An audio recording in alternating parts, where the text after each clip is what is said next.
So why has nobody told me this before? Mental health को समझने और संभालने की पावरफुल गाइड। लेखिका डॉक्टर जूली स्मिथ। क्या आपने कभी महसूस किया है कि दिमाग हमेशा ओवर थिंकिंग करता रहता है, छोटी छोटी बातें एंजाइटी में बदल जाती है और कई बार बिना वजह मोटिवेशन खत्म हो जाता है। लेकिन सबसे बड़ा सवाल यह है कि अगर स्कूल में मैथ, साइंस और हिस्ट्री सिखाता है, लोग सिखाते हैं, टीचर सिखाते हैं, तो फिर किसी ने हमें ये क्यों नहीं सिखाया कि अपने इमोशंस को कैसे संभाले, स्ट्रेस को कैसे मैनेज करें, स्ट्रेस से कैसे बाहर निकले और मेंटली स्ट्रॉन्ग कैसे बने। यही सवाल इस किताब का नाम बन गया है, That why has nobody told me this before? Clinical psychologist doctor Julie Smith इस किताब में ऐसी प्रैक्टिकल टेक्निक सिखाती है जो आपकी मेंटल हेल्थ को समझने और इम्प्रूव करने में मदद करती है। यह किताब सिर्फ थ्योरी नहीं है, यह किताब सिर्फ थ्योरी नहीं देती बल्कि एक मेंटल हेल्थ टूल बॉक्स की तरह काम करती है, जिसे आप जिंदगी के किसी भी मुश्किल समय में इस्तेमाल कर सकते हैं। किताब का मुख्य उद्देश्य क्या है? इस किताब का मुख्य उद्देश्य है लोगों को अपनी मेंटल हेल्थ समझना, इमोशंस को कंट्रोल करना सीखना कि कैसे करते हैं, है ना, और मुश्किल परिस्थितियों में मेंटली स्ट्रांग बनाना। तो यह किताब आसान भाषा में कहें तो छोटे चैप्टर्स में लिखी गई है, लेकिन अब बात यह है कि कोई भी व्यक्ति जरूरत पड़ने पर तुरंत प्रैक्टिकल एडवाइस पा सकता है ना।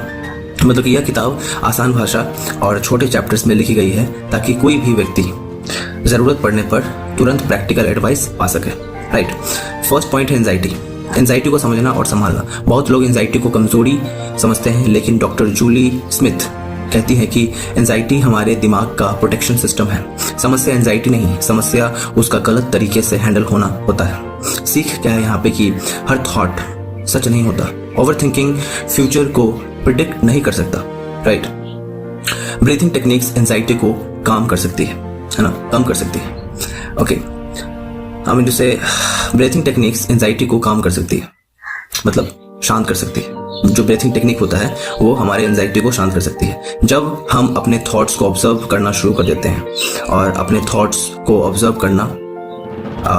करने के लिए सीखते हैं तो एंजाइटी धीरे धीरे कमजोर होने लगता है। राइट। सेकेंड पॉइंट है मोटिवेशन हमेशा एक्शन के बाद आता है। अक्सर लोग सोचते हैं कि पहले मोटिवेशन आएगा फिर काम शुरू करेंगे, लेकिन किताब बताती है कि मोटिवेशन पहले नहीं आता, एक्शन लेने के बाद पैदा होता है। छोटे छोटे कदम धीरे धीरे मोमेंटम बनाते हैं। सीख, परफेक्ट मूड का इंतजार मत करो, स्मॉल एक्शंस होता है उसको लेना शुरू करो। डिसिप्लिन मोटिवेशन से ज्यादा पावरफुल होता है। थर्ड पॉइंट है इमोशनल पेन से भागो मत। इमोशनल जो पेन होता है उससे भागो मत। कई लोग इमोशनल पेन को दबाने की कोशिश करते हैं, लेकिन जितना हम इमोशंस से भागते हैं उतना ही वो अंदर से मजबूत होते हैं। डॉक्टर जूली स्मिथ के अनुसार हीलिंग तब शुरू होती है जब हम इमोशंस को एक्सेप्ट करना सीखते हैं। इसमें सीख क्या है कि सैडनेस हमेशा कमजोरी नहीं होती। इमोशंस टेम्परेरी होते हैं। फीलिंग्स को समझना जरूरी है, इग्नोर करना नहीं। फोर्थ पॉइंट है रेजिलियंस, यानी मुश्किल समय में मजबूत रहना। लाइफ में प्रॉब्लम्स कभी खत्म नहीं होगी, लेकिन मेंटली स्ट्रांग लोग प्रॉब्लम से टूटते नहीं बल्कि उनसे सीखते हैं। रेजिलियंस का मतलब गिरने के बाद दोबारा खड़े होना होता है। तो इसमें सीख क्या है कि हर फेल्योर परमानेंट नहीं होता। डिफिकल्ट टाइम कैरेक्टर बनाता है। सेल्फ टॉक आपकी स्ट्रेंथ को तय करती है।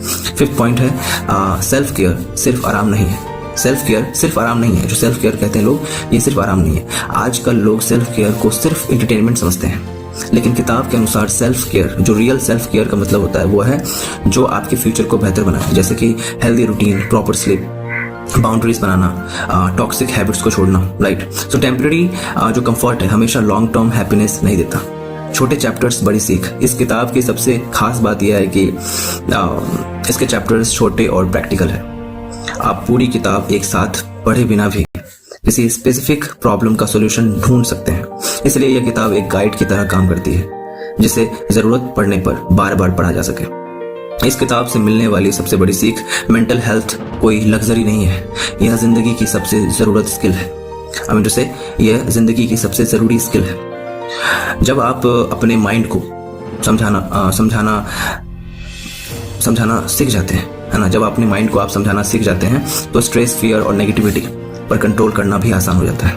अगर आप ओवर थिंकिंग से परेशान हैं, इमोशनली स्ट्रांग बनना चाहते हैं, एंजाइटी और स्ट्रेस को कंट्रोल करना चाहते हैं, या आपकी जिंदगी को मेंटली पीसफुल बनाना चाहते हैं, तो यह किताब आपके लिए एक पावरफुल गाइड साबित हो सकती है। क्योंकि कई बार जिंदगी बदलने के लिए सिर्फ एक ही अंडरस्टैंडिंग ही काफी होती है।